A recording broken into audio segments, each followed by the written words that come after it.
Gujarat news ચેનલમાં તમારું સ્વાગત છે. સુરતમાં મોટી દુર્ઘટના. ઈટીપી પ્લાન્ટની ટેન્ક સાફ કરવા ઉતરેલા 4 શ્રમિકોના મોત. ઝેરી ગેસની અસર થયાની આશંકા. સફાઈ કામગીરી દરમિયાન અચાનક જ ટેન્કની અંદર કોઈ ઝેરી ગેસની અસરના કારણે 4 શ્રમિકોના ગુગળાવા લાગ્યા હતા. સુરતના વરાછા વિસ્તારમાં આવેલા ખાંડ બજાર પાસે આજે સવારે એક અત્યંત હૃદય દુર્ઘટના સામે આવી છે. અહીં આવેલા એક ઈટીપી પ્લાન્ટની ટેન્કમાં સફાઈ કામ અર્થે ઉતરેલા 4 શ્રમિકોના ઝેરી ગેસની અસરના કારણે ગુગળાઈ જવાથી મોત નીપજ્યા છે.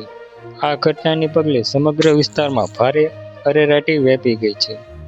મળતી વિગતો મુજબ વરાછા ખાંડ બજાર નજીક આવેલા ઈટીપી પ્લાન્ટની અંદર જ આજ સવારે શ્રમિકો ટેન્કની સફાઈ કરવા માટે અંદર ઉતર્યા હતા. સફાઈ કામગીરી દરમિયાન અચાનક જ ટેન્કની અંદર કોઈ ઝેરી ગેસની અસરના કારણે 4 શ્રમિકોના મોત થયા છે.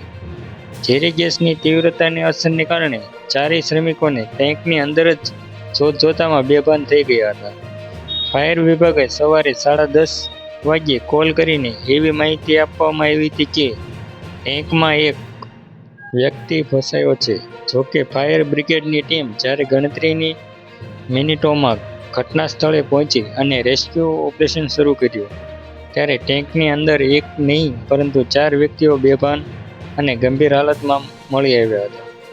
ફાયરની ટીમે ફાયર જહેમત બાદ 4 લોકોને બહાર કાઢ્યા હતા.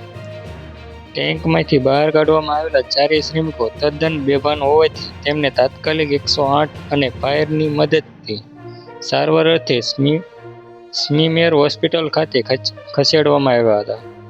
જોકે હોસ્પિટલમાં ફરજ પરના તબીબોએ 4 શ્રમિકોને તપાસીને મૃત જાહેર કર્યા હતા.